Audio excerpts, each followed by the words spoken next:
Hola, ¿cómo están chicos? Bienvenidos a un nuevo video. Este es el video para cuarto de secundaria. Hoy vamos a hablar sobre los califatos y las cruzadas. Así que bueno, muy atentos que comenzamos. Hoy vamos a hablar entonces sobre los siguientes temas. Primero vamos a hablar sobre la expansión y división de los califatos musulmanes. Luego hablaremos sobre los turcos selyúcidas y obviamente la fragmentación del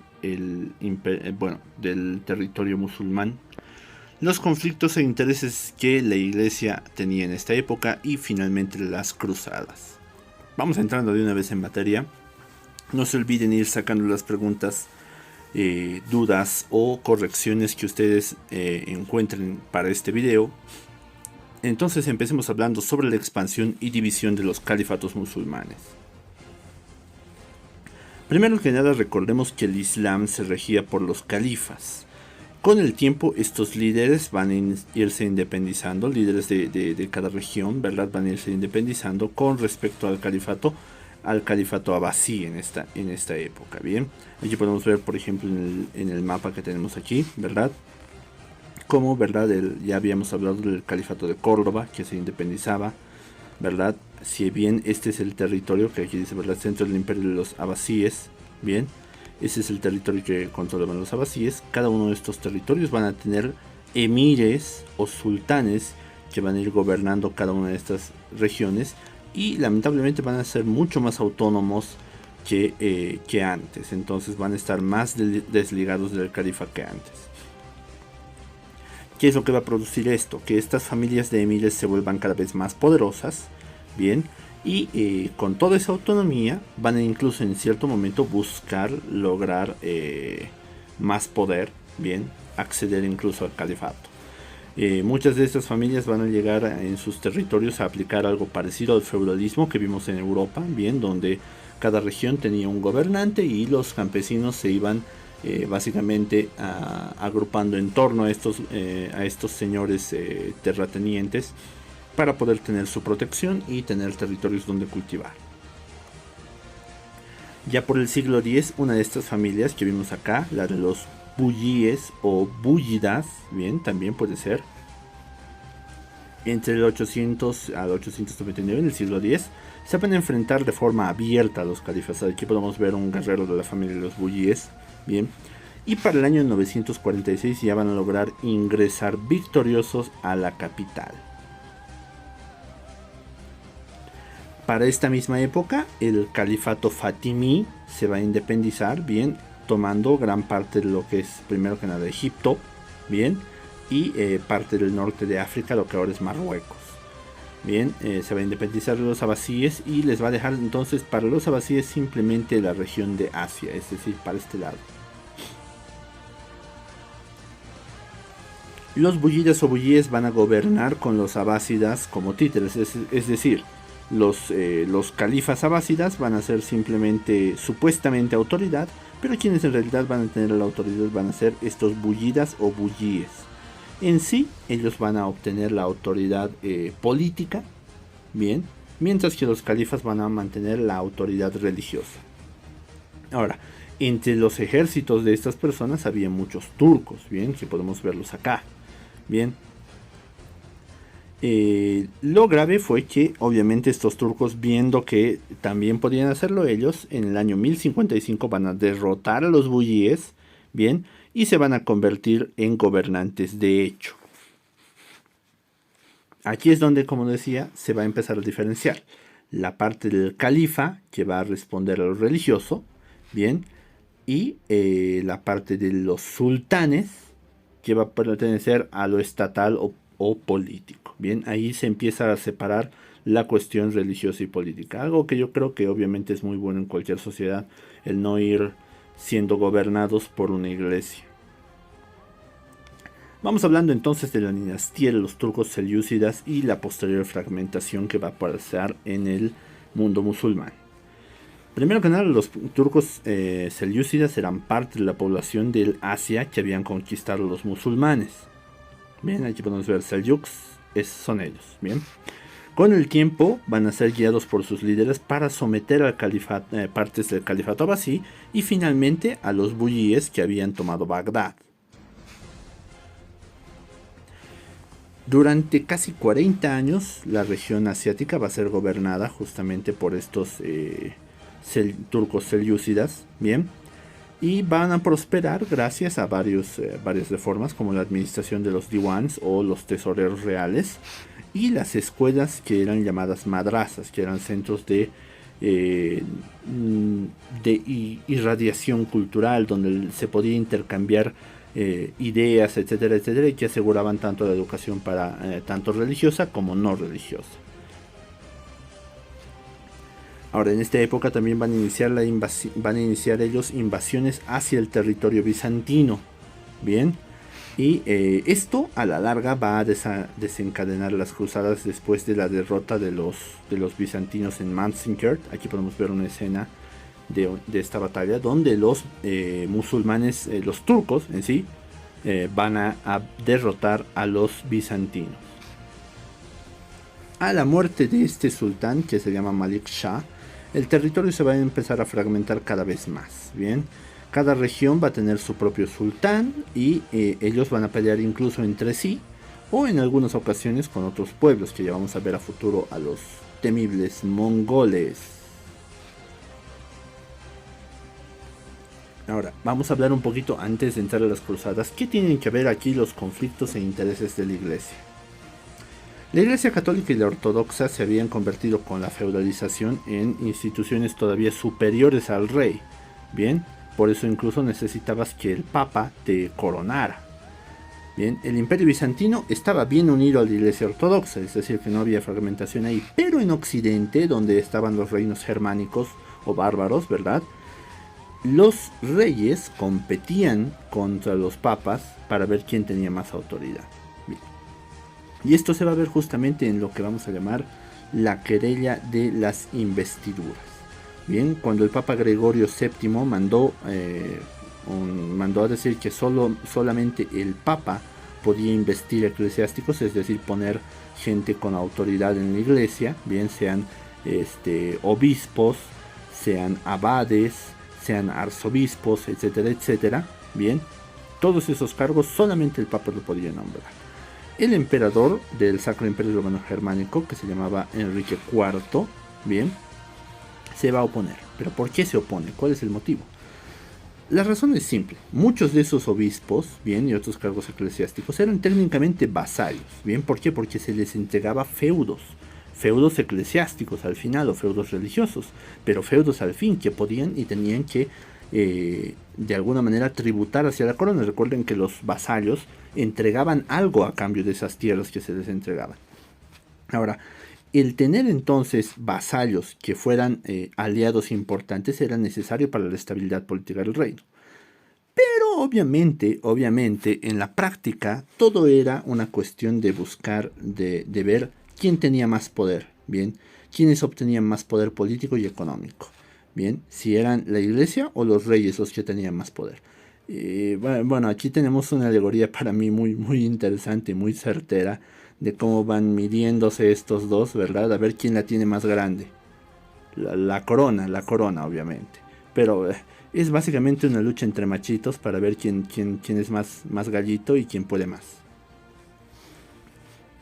Enrique IV siguió nombrando él mismo obispos, es decir, no le hizo caso al Papa, lo mandó a rodar, bien, y él seguía nombrando a los obispos que le convenían, bien. ¿Qué es lo que hizo el Papa? Pues lo excomulga. En esas épocas ser excomulgado era algo grave, así que fue algo fuerte. ¿Por qué? Porque los enemigos de Enrique ya no le debían lealtad, es decir, todos sus vasallos ya no le debían lealtad, porque el Papa lo había excomulgado. Entonces él estaba básicamente, lo descoronaron, le quitaron su corona técnicamente, y estaban aprovechando para buscar un nuevo rey. Bien, ahora, ¿qué es lo que hizo Enrique para no perder su corona? Se fue así, fíjense, como se ve aquí, se vistió solamente con una capa muy áspera, a pedir clemencia al Papa, bien, a rogarle durante 3 días seguidos, bien. Y después de todo ese teatrito de besarle los pies al Papa y lo que sea, ¿qué es lo que hizo? Bien, al final, ya como le retornaron su corona y al fin volvía a ser rey, bien, lo que buscó fue que el Papa tomara acción contra sus enemigos. Y como no lo hizo, pues nombró su propio Papa, el Antipapa. Para que vean las cosas que se inventa la gente por tener poder. El antipapa, o sea, no teníamos suficiente con un papa, ahora antipapa más. Nuevamente lo excomulgan, pero esta vez va a marchar con un ejército, como pueden ver acá en este grabado. Bien, se va con un ejército contra Roma y va a obligar a Gregorio a huir. Después de esto va a haber un saqueo tremendo a Roma, terrible, porque todo su ejército y otros ejércitos aliados van a destruir gran parte de Roma. Bien, pero no se va a resolver nada. No va a ser sino hasta 1122 que se va a firmar este concordato de Worms, bien, en la dieta de Worms, que define que el Papa es el que entrega autoridades eclesiásticas y el rey da las autoridades feudales. Entonces tiene que depender de ambos, ya no va a depender solo de uno, depende de ambos. Toda una guerra solo para eso. Bueno, cosas peores ha hecho la iglesia. Las herejías, por ejemplo, con la expansión del cristianismo, bien, muchas regiones van a ver nacer variaciones del cristianismo, es decir, pequeñas cositas en las que no estaban de acuerdo todos. Obviamente para la iglesia eso es una herejía, es como si el diablo te hablara al oído y tú le hicieras caso. Ahora, para evitar que proliferen diferentes dogmas y autoridades, porque, o sea, cada doctrina, cada dogma, cada regla de una religión implicaba que una autoridad era la que lo avalaba. Bien, es como intentar, yo que sé, que te juzgue a la vez un pastor y un cura. Bien, no funciona porque cada uno tiene un dogma, una doctrina diferente. ¿Qué va a pasar? En 1233, este viejito llamado Gregorio IX va a crear la Inquisición. ¿Qué es la Inquisición? La Inquisición era un organismo de la iglesia que se dedicaba a controlar y vigilar la buena doctrina. Es decir, que si no hacías lo que decían las autoridades de esa iglesia, bueno, pues te podían hacer algo, no sé, en algunos casos excomulgarte, ponerte a rezar Ave Marías o lo que sea, o en los peores, y eso es en lo que más se utilizó a la Inquisición, para la tortura y el enjuicio de enemigos políticos de la iglesia. Bien, y aquí podemos ver algunos de los métodos terribles. Por ejemplo, es una rueda a la que va a atar a la persona y abajo hay fuego. Imagínense, y hay cosas peores, no sé, creo que en algún caso, en artes plásticas, creo que alguna vez escuché de que les hicieron ver estas cosas. Y bueno, es cierto, todos los métodos de tortura terribles. Y si alguien se conoce el meme de nadie espera la Inquisición española, Nobody expects the Spanish Inquisition. Si lo conocen, ríanse. Si no, busquen el meme, es muy bueno. Ahora vamos a hablar rápidamente entonces.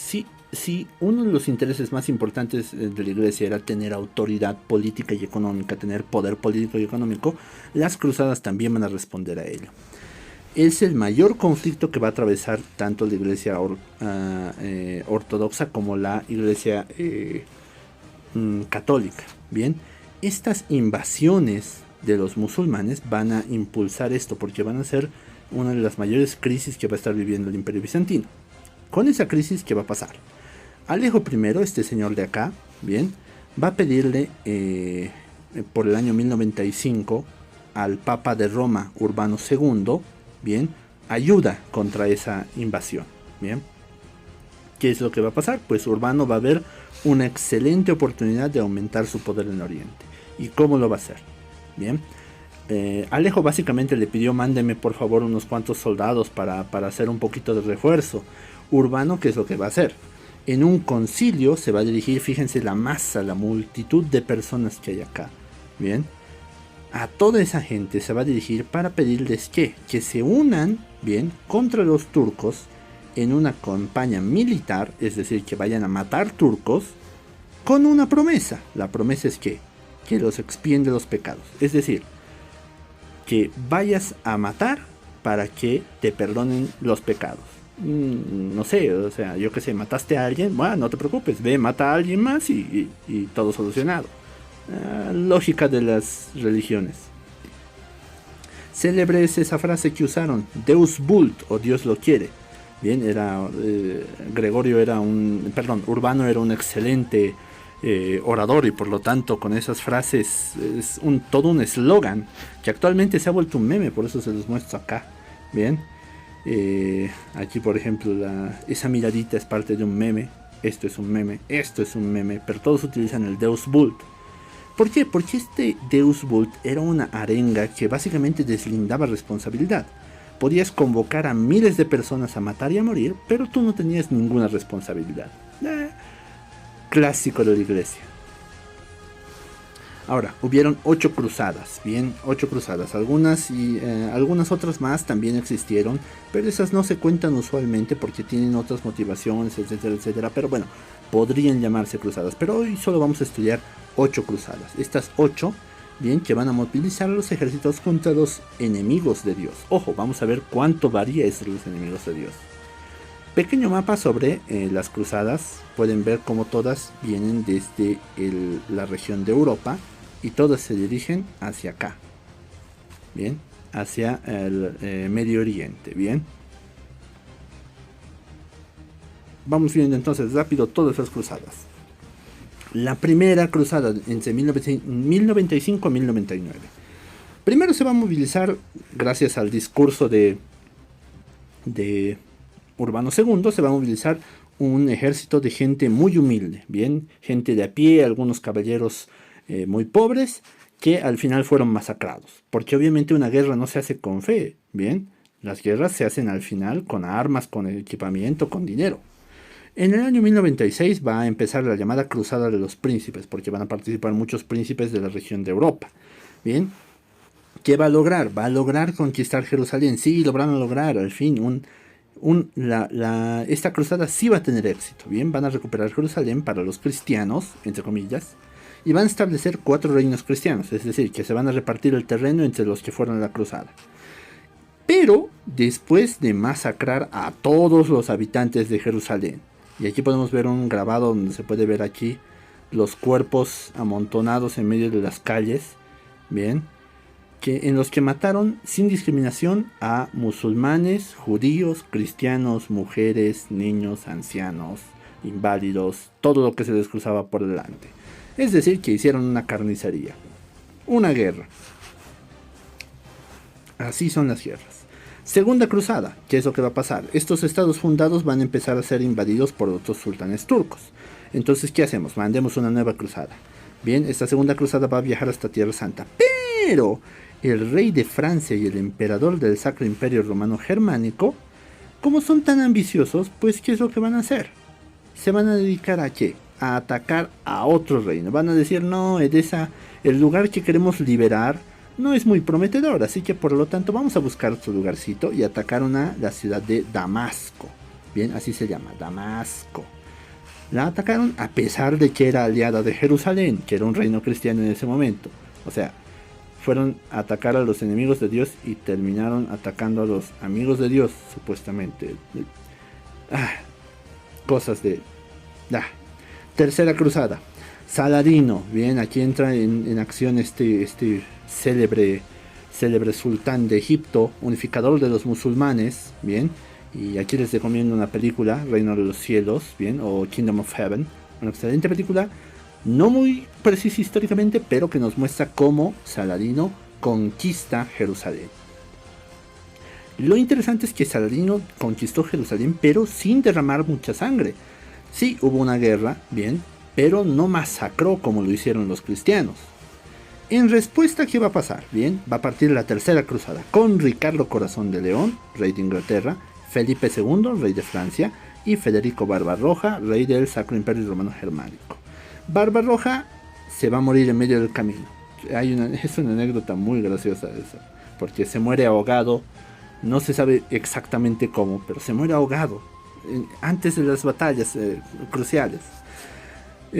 Conquistaron Acre, pero después de eso Felipe, rey de Francia, se va a retirar. Va a tener básicamente desacuerdos con con Ricardo Corazón de León. Ricardo al final solito va a tener que intentar enfrentarse a Saladino, bien, aquí está Ricardo, en la batalla de Arsuf, pero pero va a preferir firmar una tregua con Saladino y listo. Con eso se acabó la tercera cruzada, no logró recuperar Jerusalén. Cuarta cruzada, nuevamente tienen que recuperar Jerusalén, pues la nueva cruzada va a ser convocada por Inocencio III y van a intentar atacar desde Egipto. No les funcionó atacar desde el otro lado, vámonos por el sur. Pero los cruzados se aliaron con un duque veneciano y un pretendiente al trono bizantino. Bien, ¿y qué es lo que van a hacer? Primero van a atacar a los húngaros, que ya eran cristianos. Y luego van a ir a conquistar Bizancio. Con Bizancio o Constantinopla. Bien. Después de haber conquistado Constantinopla, el emperador no va a poder pagarles. Bien, no va a tener dinero para pagarles porque eso no es algo que se hace así de gratis. Bien, él tiene que pagar para desviar ahí una cruzada. ¿Y qué es lo que van a hacer los cruzados? Bueno, pues van a saquear la ciudad. Y de hecho va a ser uno de los saqueos más terribles de toda la historia, porque se cuenta que violaron, mataron, incluso se dice que hubo actos de canibalismo. Fue básicamente una masacre total y un saqueo total, porque se llevaron un montón de cosas, como pueden ver aquí, fíjense cómo se llevan con muchas ganas el oro, bien, y se lo llevaron desde Constantinopla hacia el otro lado, hacia los estados de Francia, de los estados germánicos, hacia Italia, y el Papa recibió también su parte del botín, así que va. Después de esto, Constantinopla va a entrar en un franco declive y ya no va a volver a ser la misma. Hablemos rápidamente de la llamada Cruzada de los Niños, una cruzada que un predicador de 12 añitos, bien, convencido de que a los cruzados les faltaba inocencia y el corazón puro de los niños, bien, pensando que con eso iba a derrotar a los musulmanes, dirigió a unos cuantos miles de niños franceses hacia los puertos para llegar a Tierra Santa y recuperar Jerusalén. ¿Y qué pasó en el puerto? Los capitanes de varias naves comerciales se ofrecieron a llevar a los niños y luego los vendieron como esclavos. Sí, no, ni inocencia ni corazones puros, no, señores, guerras son guerras, por Dios, eso no tiene nada que ver con inocencias, dioses ni corazones puros. Quinta Cruzada, 1218-1221. Vaya, no he estado leyendo los años, pero ya los tienen ahí en el PDF y en el video. Intentaron tomar Egipto igualmente, ¿bien?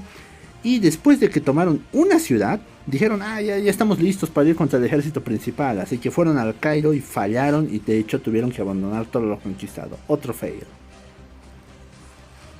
Sexta Cruzada, Federico II Hohenstaufen. De hecho, él tenía una penitencia. Como penitencia tenía que ir a reconquistar Jerusalén.